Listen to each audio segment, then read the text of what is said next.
नमस्कार दोस्तों, मैं प्रभाकर सिंह स्वागत करता हूं आपका मेरे YouTube चैनल इकोनॉमिक पाठशाला में। तो आज इस वीडियो में हम बजट 2022 और 23 का विश्लेषण करेंगे। आमतौर पर बजट से जुड़े अनंत सवाल लोगों के मन में घूमते रहते हैं और अनंत लोगों को ये पता भी नहीं होता कि बजट आखिर है क्या चीज़, क्यों इसको हर साल संसद में पेश किया जाता है, क्यों जनता इसके पीछे महीने भर पहले से ही अलग अलग तरह की अटकलें लगाए घूमती रहती है। तो मैं ज़्यादा डिटेल में नहीं घुसूंगा क्योंकि ये वीडियो फिर बहुत ही ज़्यादा लंबा हो जाएगा।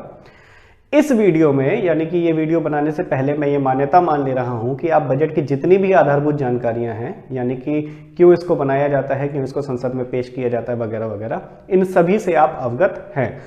लेकिन फिर भी अगर आपको विस्तृत रूप से जानकारी चाहिए, आप एक जिज्ञासु छात्र हैं, तो मैंने अपने चैनल पर 4-5 वीडियोज़ डाले हुए हैं बजट चैप्टर के नाम से, आप वो वीडियोज़ देख सकते हैं। लिंक मैंने उनके डिस्क्रिप्शन बॉक्स में डाल दिए हैं। उनको देखने समझने के बाद बजट की रूपरेखा समझना बहुत ही आसान हो जाएगा। साथ ही एक प्लेलिस्ट का लिंक भी डाल दिया है ताकि सभी वीडियोस एक क्रम में ही देखते आप चले जाएं, कंफ्यूज ना हो कि पहले कौन सा वीडियो देखूं बाद में कौन सा वीडियो देखूं। तो हर व्यक्ति के मन में अलग अलग धारणा है बजट को लेकर। जैसे बीजेपी समर्थक इसे हर बार की तरह ऐतिहासिक बजट और कांग्रेस समर्थक उसे हर बार की तरह निराशाजनक बजट बता रहे हैं। तो मैं इस वीडियो में पूरी कोशिश करूंगा कि मैं आपको ऐसा प्रतीत ना होने दूं कि मैं किसी पार्टी की तरफ से बोल रहा हूं, बल्कि क्योंकि मैं एक अर्थशास्त्र का एक सक्रिय छात्र हूं तो ये सजग कोशिश करूंगा कि बजट का बहुत ही सरल विश्लेषण और फायदे नुकसान यानी कि अच्छाई और बुराई आपके सामने रख सकूं। बाकी फिर आप अपने विवेक का प्रयोग कीजिए और इस निष्कर्ष पर पहुंचिए कि मोदी जी ने बहुत ही कमाल काम किया है, फिर बहुत ही बकवास काम किया। तो शुरू करते हैं फिर इकोनॉमिक पाठशाला।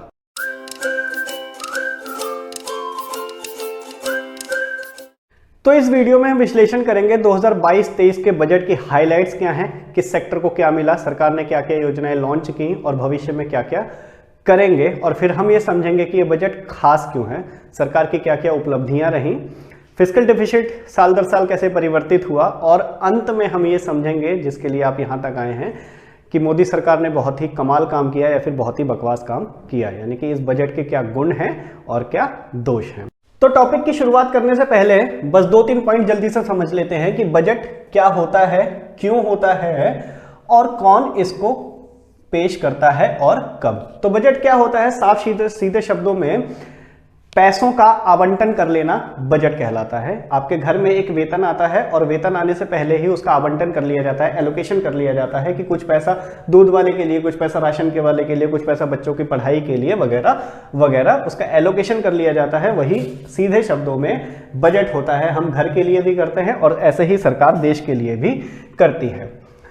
तो बजट, अगर हम यहां पर देश की बात कर रहे हैं तो देश के बजट में क्या पेश किया जाता है, एक तो करंट फाइनेंशियल ईयर का एस्टिमेशन, यानी कि जो अभी करंट फाइनेंशियल ईयर चलेगा, आने वाला है, उसमें क्या एस्टिमेट लगाया है खर्चों का। अभी 2022 और 23 का है ये, तो 2022-23 में क्या अपेक्षित खर्चे होंगे सरकार के, किस किस सेक्टर में कितना खर्चा करेगी, ये एक एस्टिमेशन दिया जाता है। और इसके साथ साथ प्रीवियस फाइनेंशियल ईयर में क्या एस्टिमेशन था और उसके बदले में क्या एक्चुअल खर्चा किया सरकार ने, ये बताया जाता है। क्यों पेश किया जाता है, तो भैया इससे सरकार की आर्थिक स्थिति या फिर किसी देश की आर्थिक स्थिति सामने आती है, दूसरे देशों से तुलना करने में आसानी होती है, प्लानिंग करने में आसानी होती है कि किस सेक्टर को बहुत ज़्यादा ज़रूरत है पैसों की, किस सेक्टर को नहीं है ज़रूरत वगैरह वगैरह। तो इसलिए हर साल पेश किया जाता है इसको संसद में। कौन पेश करता है, तो फिनेंस मिनिस्टर जो भी होगा हमारे देश का वो पेश करता है। इस समय हमारे देश की फिनेंस मिनिस्टर श्रीमती निर्मला सीतारमण जी हैं, तो निर्मला सीतारमण जी ने पेश किया संसद में। 1 फ़रवरी को पेश किया जाता है सुबह 11 बजे। इसमें समय समय पर कुछ बदलाव हुए हैं, वो बदलाव का वीडियो आपको लिंक उसका डिस्क्रिप्शन बॉक्स में मिल जाएगा। तो इस बजट की कुछ बातें देख लेते हैं। एक तो ये 93rd बजट है इंडिया का, 4th बजट है निर्मला सीतारमण जी का। 91 मिनट का भाषण दिया उन्होंने संसद में। इस बजट को डिजिटल बजट कहा गया। प्रधानमंत्री मोदी जी ने इसको नाम दिया अमृत काल का बजट, गरीब कल्याण बजट, ये नाम दिए उन्होंने बजट के हिसाब से, क्योंकि उनको लगता है कि बहुत ही गरीबों का बहुत ही ज़्यादा कल्याण करेगा ये बजट, इसलिए इसको गरीब कल्याण बजट कहा गया। और क्योंकि नरेंद्र मोदी सरकार या फिर भारत देश अपने आज़ादी के 75 वर्ष पूरे करने जा रहा है। तो 75 वर्ष पूरे करने के उपलक्ष्य में अमृत महोत्सव मनाया जा रहा है। इस अमृत महोत्सव के उपलक्ष्य में ही इस बजट का नाम अमृत काल बजट दिया गया है। विजन है कुछ अगले 25 सालों का 2047 तक का, कि जब भारत अपनी आज़ादी के 100 वर्ष मना रहा होगा तो भारत को और अनंत ऊंचाइयों तक लेकर जाना है। ये विजन रहा इस बजट का। इस बजट में डिजिटल बजट पर सबसे ज्यादा जोर दिया गया। इस जोर को आप इस बात से अंदाजा लगा सकते हैं कि जैसे ही निर्मला सीतारमण जी बजट देने के लिए आगे आई तो माननीय स्पीकर महोदय यानी कि ओम बिरला जी ने संबोधित किया कि सीतारमण जी यानी कि हमारी फाइनेंस मिनिस्टर इस बार डिजिटल बजट पेश करेंगी। डिजिटल बजट किस सेंस में कि सीतारमण जी ने पेपरलेस यानी कि कागज रहित बजट पेश किया। अपने टैब में देखकर, टैबलेट में देखकर पढ़ा पूरा का पूरा बजट। तो डिजिटल बजट पर सबसे ज्यादा जोर दिया गया। डिजिटल बजट का नाम इसको दिया जा रहा है। तो अब देखिए इस साल की कुछ घोषणाएं, डिक्लेरेशन गवर्नमेंट की कि हम इन सेक्टर में इंप्रूवमेंट्स के ये काम करेंगे। तो क्योंकि डिजिटल पे सबसे ज्यादा जोर दिया गया इस बजट में, तो डिजिटल से ही शुरू करते हैं। डिजिटलाइजेशन किस तरह से चेंज होगा। तो एजुकेशन को डिजिटल करने की बात की जा रही है। एजुकेशन डिजिटल कैसे होगी? गवर्नमेंट ने ये माना कि कोविड के दौरान जो भी प्राथमिक छात्र थे और माध्यमिक छात्र या फिर अपर स्टूडेंट्स थे, उन सभी की स्टडी अध्ययन उनका बहुत ही प्रभावित हुआ है। तो उस प्रभाव को कम करने के लिए पीएम मोदी सरकार ने एक योजना तैयार की है जिसको नाम दिया है पीएम ई विद्या योजना। इस योजना के अंतर्गत क्या होगा, 1 क्लास 1 टीवी चैनल, ये एक प्रोग्राम है जो प्रोग्राम स्टार्ट किया जाएगा। लगभग 200 चैनल्स तक प्रसारित किया जाएगा जिसमें अलग अलग रीजनल लैंग्वेज में वहाँ की एजुकेशन यानी कि चैप्टर समझाना समझ लो कि पढ़ाई को बच्चों तक पहुंचाया जाएगा। डिजिटल हेल्थ को भी डिजिटलाइजेशन करने का प्रस्ताव रखा गया है। यानी कि सरकार ने यह भी माना कि कोविड में जनता मानसिक रूप से बहुत प्रभावित हुई है, तो उस मानसिक प्रभाव को कम करने के लिए कुछ वर्चुअल कंसल्टेंट्स चलाए जाएंगे जो कि आपसे कंसल्ट करेंगे और आपको समझाने की कोशिश की जाएगी, आपकी मानसिक स्थिति सुधारने की कोशिश की जाएगी। डिजिटल करेंसी का नाम लिया गया है इस बजट में। इसका मतलब ये नहीं है कि डिजिटल करेंसी को मान्य कर दिया है, यानी कि जितनी भी डिजिटल करेंसियां अभी विदेश में चल रही, भारत की कोई भी डिजिटल करेंसी अभी तक नहीं है, तो विदेशी जितनी भी करेंसी हैं वो मान्य हो गई हैं भारत में, ऐसा बिल्कुल भी नहीं है। हाँ, पर सरकार ने ये जरूर कहा है कि आने वाले समय में या फिर इसी साल के अंत में आरबीआई अपनी डिजिटल करेंसी लॉन्च कर सकती है। तो डिजिटल करेंसी का प्रस्ताव रखा गया है। ई पासपोर्ट का प्रस्ताव रखा गया है। ई पासपोर्ट का मतलब कि जैसे आपके एटीएम में एक चिप लगी रहती है, वैसे ही आपके पासपोर्ट में एक चिप लगी रहेगी और उसी चिप में आपका पूरा का पूरा डेटा फीड किया जाएगा। पासपोर्ट भी अब डिजिटल करने की बात हो रही है। हालांकि इसका कोई टाइमलाइन नहीं दिया है कि इस टाइमलाइन तक पूरा हो जाएगा या इस टाइमलाइन तक शुरू हो जाएगा, अभी केवल प्रस्ताव रखा है। बैंक्स जितने भी हैं उनको पोस्ट ऑफिस से कनेक्ट करने का प्रस्ताव रखा गया है। लगभग 1.5 लाख 1,55,000 पोस्ट ऑफिस को बैंक से लिंक करने का प्रस्ताव रखा गया है डिजिटलाइजेशन के अंतर्गत, जिससे कि ग्राहकों को या फिर कस्टमर्स को और भी ज़्यादा आसानी हो जाए अपने पैसे को संभाल के रखने में। तो इनके कनेक्शन को डिजिटलाइजेशन करने की बात की गई है। एजुकेशन की अगर हम बात करें तो एजुकेशन में केवल एक ही घोषणा की गई, यही पीएम ई विद्या योजना, जो कि 1 क्लास 1 टीवी चैनल है। इसके अलावा और कुछ भी इसमें नहीं दिया गया। किसानों की अगर बात करें, फार्मर्स की बात करें, प्रोटेस्ट भी चला 1.5 साल तक लगभग। उसके बाद किसानों को ऐसी उम्मीद थी कि बहुत ही ज़्यादा हमारे पक्ष में सरकार खुलकर आएगी, लेकिन ऐसा कुछ देखने को मिला नहीं। घोषणा में कुछ नहीं दिया, एमएसपी के अलावा और कोई घोषणा उन्होंने नहीं की। 1208 लाख मीट्रिक टन गेहूं और धान एमएसपी यानी कि मिनिमम सपोर्ट प्राइस पर सरकार खरीदेगी किसानों से। 1,63 लाख किसानों से लगभग इतना गेहूं और धान इस साल खरीदा जाएगा। ऑर्गेनिक फार्मिंग पर थोड़ा सा जोर दिया, नेचुरल फार्मिंग पर थोड़ा सा जोर दिया, और इसके अलावा एग्रीकल्चर स्टार्टअप्स लोन देने की बात की गई। ये कोई नई बात नहीं है, कई सालों से लगातार रिपीट हो रही है। तो किसानों को एमएसपी के अलावा कोई भी घोषणा उनको सुनने को नहीं मिली। मिडिल क्लास आदमी जो सबसे ज्यादा दिमाग लगाकर बैठा रहता है बजट पर कि क्या मिलेगा क्या मिलेगा क्या मिलेगा, उसे सीतारमण जी की तरफ से थैंक यू मिला। थैंक यू की घोषणा की उन्होंने कि जो भी टैक्स भर रहे हैं वो भरते रहे समय पर, बहुत बहुत धन्यवाद आपका। टैक्स में कोई भी चेंज नहीं किए गए, जो स्लैब पिछले 2 साल से चले आ रहे थे वही इस साल भी हैं। स्लैब अभी क्या है वो आगे मैं लिख दूंगा। बाकी इसके अलावा एक घोषणा की कि आप अपना रिटर्न जो भरते हो, ITR भरते हो, उसको रिवाइज कर सकते हो अगले 2 साल तक। जो भी डिसेबल्ड पेरेंट्स हैं उन पर कोई भी टैक्स नहीं दिया जाएगा। NPS जो स्टेट का था वो 10% से बढ़ाकर 14% कर दिया गया है।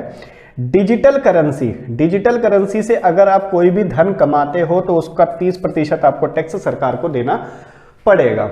मैं फिर से कह रहा हूं कि डिजिटल करेंसी से आपने धन कमाया तो टैक्स दोगे सरकार को, लेकिन डिजिटल करेंसी भारत में अभी मान्य नहीं की है। RBI जो डिजिटल करेंसी लेकर आएगा वो ही भारत में मान्य होगी, ऐसा सीतारमण जी ने कहा है।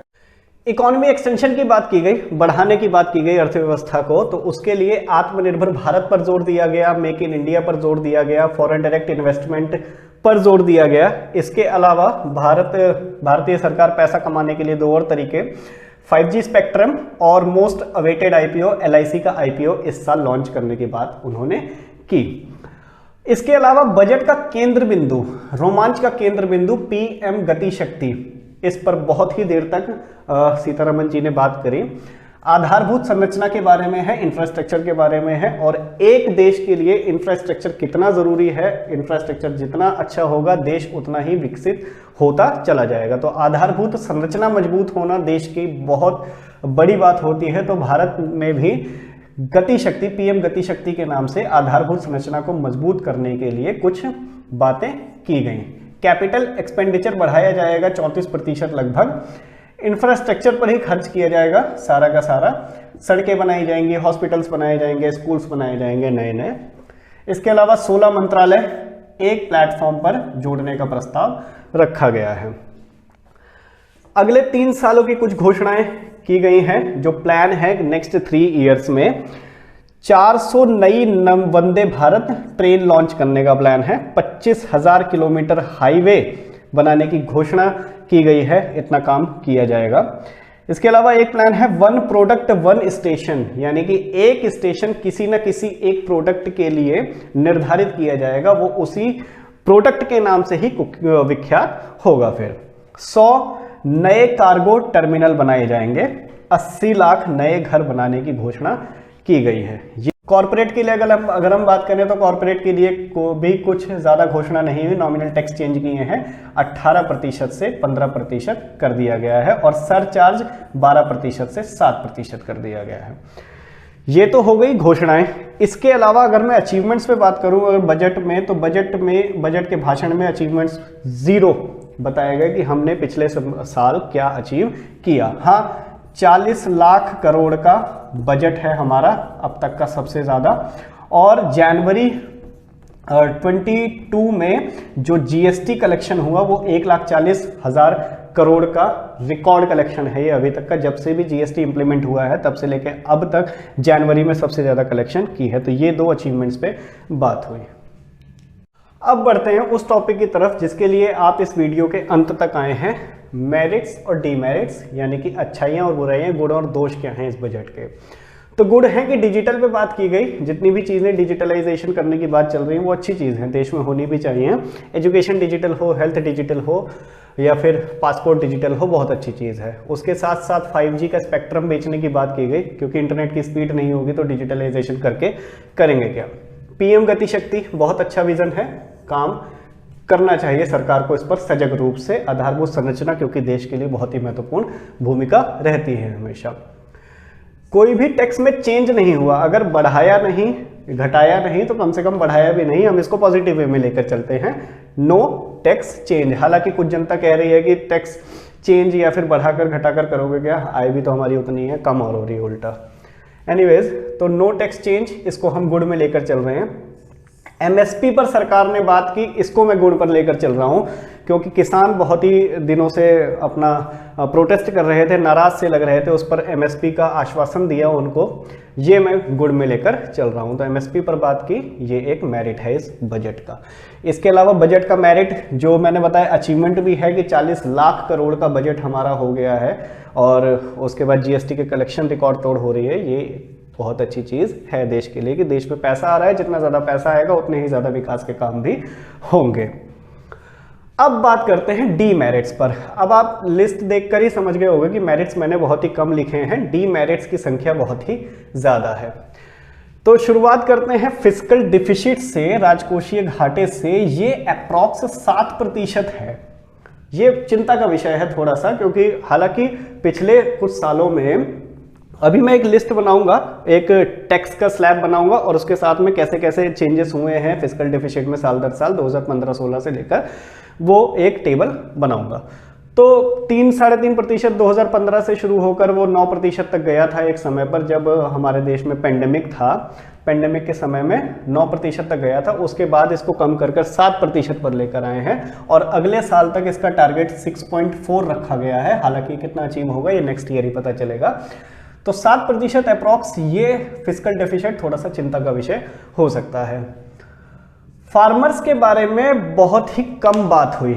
एमएसपी के अलावा कुछ भी शब्द सुनने को नहीं मिले जो कि होनी चाहिए थी मेरे हिसाब से।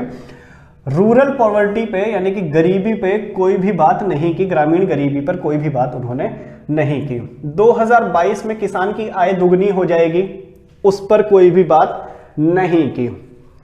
किसान सम्मान निधि जो सालाना 6,000 रुपए थी, महंगाई के चलते उसको कम करके 5,000 रुपए कर दिया गया है। इस पर भी कोई भी बात नहीं की बजट में। प्रधानमंत्री फसल बीमा योजना, कोई बात नहीं की कि किसानों को बीमा योजना कैसे मिलेगी, कैसे वो क्लेम कर पाएंगे, कितना देंगे वगैरह वगैरह, कुछ भी नहीं। मनरेगा प्रोग्राम 15,000 डिफिसिट है, राज्यों के पास पैसा नहीं है कि वो मजदूरों को दे सकें। इस पर भी कोई भी बात सरकार ने नहीं की बजट में कि मनरेगा का क्या होगा। फर्टिलाइजर की सब्सिडी 1,40,000 करोड़ से कम करके 1,05,000 करोड़ कर दी गई है। इस पर भी कोई भी बात नहीं की सरकार ने। खाद की सब्सिडी 2,86,000 करोड़ से कम करके 2,01,000 करोड़ कर दी गई। इस पर भी कोई भी बात नहीं की। तो किसानों के पक्ष में इतनी सारी बात होनी चाहिए थी मेरे हिसाब से, सरकार को अपना पक्ष रखना चाहिए था, उन्होंने कुछ भी डिस्कशन इस पर नहीं किया। एफपीओ एक स्कीम लॉन्च की थी, बहुत बार पेपर में आ भी चुका है, फार्मर प्रोड्यूसर ऑर्गेनाइजेशन एफपीओ। इसका 1,000 करोड़ का बजट निर्धारित किया गया था। उस बजट में से सिर्फ 250 करोड़ रुपए ही एलोकेट किए हुए एक्चुअल में। तो ये बात हुई इतने की, लेकिन मिला सिर्फ इतना ही किसानों के हित में। तो इस पर भी कोई भी बात सरकार ने नहीं की बजट में। तो किसानों को बहुत सारी उम्मीदें थी, मुझे ऐसा लगता है, जिन पर बात होनी चाहिए थी। और क्योंकि किसान ही अन्नदाता है, मेन हमारे देश का जो जीडीपी में हिस्सा रहता है वो फार्मिंग का सबसे ज़्यादा है, तो फार्मिंग पर इतनी सारी बात होनी चाहिए थी मेरे हिसाब से, उस पर बात नहीं की इन्होंने, ये डीमेरिट है। एजुकेशन पर कुछ भी बात नहीं की, सिर्फ पीएम ई विद्या योजना के अलावा और भी कुछ सुनने को नहीं मिला कि एजुकेशन को क्या बजट दिया, कैसे उसको बढ़ाया जाएगा, क्या चेंजेस हो सकते हैं या सरकार सोच रही है करने के लिए, कुछ भी अंदाज़ा नहीं लगाया गया। हेल्थ का बजट कम करके 74,820 करोड़ से 41,011 करोड़ रुपए कर दिया गया। मुझे नहीं लगता पेंडेमिक के दौरान में ये बहुत ही अच्छा फैसला है, जबकि और ज़्यादा बजट हेल्थ को देना चाहिए ताकि अपने हेल्थ इंफ्रास्ट्रक्चर अच्छा कर सके और लोगों को ज़्यादा परेशानी ना हो। तो हेल्थ का बजट कम कर दिया गया और हेल्थ पर कुछ भी बात की भी नहीं गई, केवल एक वर्चुअल कंसल्टेंट को लेकर, मानसिक स्थिति को लेकर कुछ भी बात नहीं की। हालांकि मुझे ऐसा लगता है भारत में मानसिक स्थिति लोगों की थोड़ी सी ठीक हो रही है, खराब हो रही है, समझने के सबसे परे चल रहा है अभी। तो हेल्थ पर कोई भी बात नहीं की, जॉब्स पर कोई भी बात नहीं की। पीएम गति शक्ति के अंतर्गत उन्होंने अंदाजा लगाया है कि 60 लाख नई जॉब्स क्रिएट करेंगे, लेकिन पुरानी कितनी जॉब्स क्रिएट हुई, कितने लोगों को मिली, पिछले साल क्या हुआ, जो अभी भर्तियां होनी हैं, इतने सारे पद खाली हैं, उन पर क्या कार्यक्रम चल रहा है, उस पर कोई भी बात सरकार ने नहीं की। मेरे हिसाब से इस पर भी बहुत देर तक तो नहीं, पर हाँ थोड़ी बहुत बात होनी चाहिए थी कि सरकार जॉब्स के लिए क्या कर रही है। तो जॉब्स पर जीरो बात हुई, सिर्फ पीएम गति शक्ति को छोड़कर। वो भी एक अंदाजा है कि 60 लाख जॉब्स क्रिएट होंगी, कब क्रिएट होंगी वो नहीं पता। इसके अलावा युवाओं से आह्वान किया गया है कि नौकरी के पीछे मत भागो भैया, अपना कुछ देखो, स्टार्टअप्स वगैरह, दूसरों को नौकरी दो, लो मत। ठीक है। टैक्स पर कोई भी बात नहीं हुई, जैसा कि बताया कि टैक्स में कोई चेंज भी नहीं है, तो उस पर बात भी क्या करनी है। खैर एनीवेज, तो टैक्स पर कोई भी चेंज नहीं हुआ, ना ही उस पर बात हुई। अब मेन जो है जो इतने सालों से हम सुनते आ रहे हैं कि जब भारत 75 वर्ष अपने पूरे कर रहा होगा आज़ादी के, तो भारत की इकोनॉमी कहीं और ऊंचाई छू रही होगी, जो इतने दिनों से हर बजट में चल रहा था 2022 का टारगेट। उस टारगेट का क्या हुआ, इस पर कोई भी बात नहीं हुई। उसको मैं वादा मानूं कि दावा मानूं, पहले दावा मान रहे थे लेकिन अब सिर्फ वादा रह गया है वो, तो उन वादों का, उन दावों का क्या हुआ, इस पर कोई भी बात नहीं हुई। या मैं ये कह दूं कि क्या नाम है, इसी वजह से जो पिछले साल बजट का भाषण था लगभग 2.5 घंटे 2 घंटे 40 मिनट का था, इस बार उन्होंने लगभग 90 मिनट में ही निपटा दिया कि कोई पूछ न ले। स्मार्ट सिटीज के बारे में कुछ भी बात नहीं हुई, जो इतने सालों से पीएम मोदी का सपना रहा है कि गरीबों को, किसानों की आय दुगनी कर देंगे 2022 में, हर किसी को घर दे देंगे 2022 में, और जो स्मार्ट सिटीज के टारगेट थे 2022 के, उन वादों का, दावों का क्या हुआ, इस पर कोई भी बात नहीं हुई। तो ये डीमेरिट्स हैं मुझे ऐसा लगता है बजट का। तो और इसके अलावा भी जो भी स्कीम्स मेजर इन्होंने लॉन्च किए, पीएम गति शक्ति वगैरह, वो दूसरे नाम से पहले ही चल रही है। तो ये हो गया मेरिट्स और डीमेरिट्स। अब एक कंक्लूजन पर आते हैं।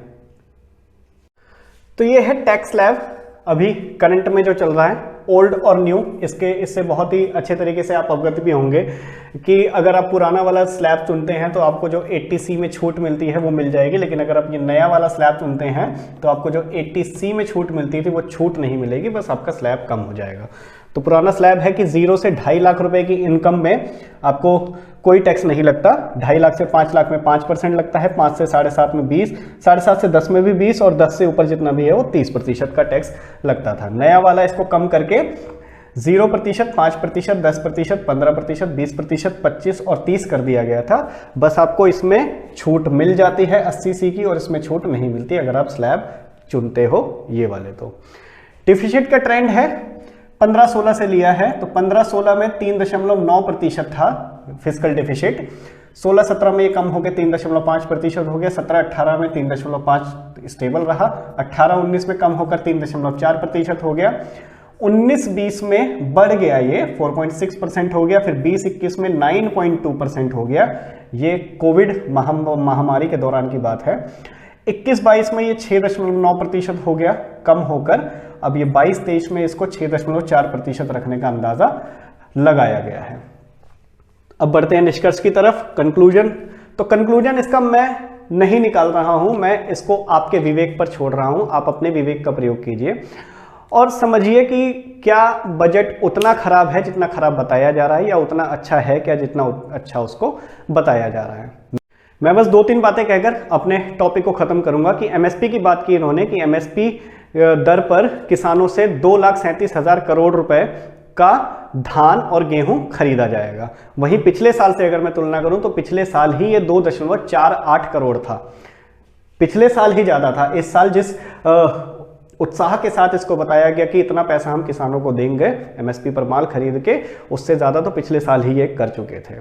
जॉब्स पर कोई भी बात नहीं की, केवल एक विजन दिखाया गया 2047 का, जैसे एक विजन पहले दिखाया गया था 2022 का, और 2022 आते आते इस पर इन्होंने कुछ चर्चा भी नहीं की। अब 2047 25 साल किसने देखे हैं? 25 सालों का एक विजन दिया है कि जब भारत 100 साल अपने मना रहा होगा तब भारत कुछ और ऊंचाइयों को छू रहा होगा। मैं आशा करता हूं कि बिल्कुल वैसा ही हो, पर वादे और दावे के बीच में मैं थोड़ा सा कंफ्यूज हूं। बाकी आप खुद समझदार हैं, आप समझिए चीज़ों को कि जितना ऐतिहासिक बजट को बताया जा रहा है क्या ये उतना ऐतिहासिक है, या जितना खराब इसको बताया जा रहा है क्या ये उतना खराब है। मैं यही कहूंगा कि सामान्य चीजें जो पिछले साल से चलती आ रही है या पिछले 3-4 सालों से चलती आ रही है, केवल उसका नाम बदलकर और एलोकेशन बदलकर प्रेजेंट किया गया है, कुछ भी अलग इसमें नहीं किया। हालांकि अलग करने की बहुत ही ज्यादा उम्मीदें थी सरकार से, पर वो सरकार खरी नहीं उतरी। अब मिलेंगे नेक्स्ट वीडियो में, तब तक ध्यान रखिए अपना और बने रहिए हमारे चैनल के साथ।